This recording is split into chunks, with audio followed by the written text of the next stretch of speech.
Trump को कथा मानिले Netanyahu Lebanon उपरे ट्रंप को कथा मानी आक्रमण बंद करथिले।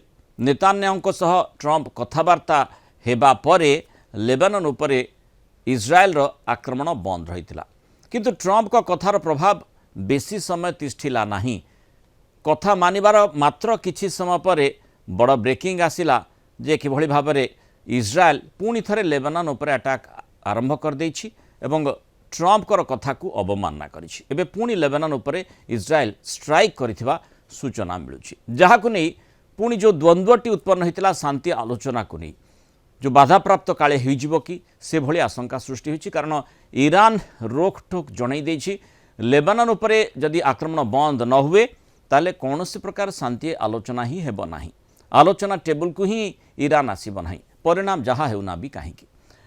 अमेरिका सह सीधा सड़ख आलोचना पाई ईरान रो प्रतिनिधि दल इस्लामाबाद आसी सारिथिबा खबर को मध्य ईरान सरकारी गणमाध्यम खंडन करछि।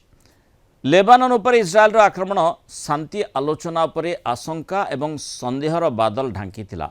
आसंता कालीर बैठक पूर्व लेबानन उपरे आक्रमण बंद करने को व्यक्तिगत भावे अमेरिका राष्ट्रपति डोनाल्ड ट्रंप कहिथिले। ट्रंप को कथा मानी लेबानन उपरे मध्य इज्राएल आक्रमण बंद करथिला, जेमति आमे आलोचना करथिले, किंतु पुणी थरे आक्रमण करछि, जहाकु नै तेहरान चिहिकी जाइछि। सेपटे हरमुज प्रणाली को मुक्त करिबा प्रसंग रे ईरान उपरे ट्रंप खप्पा।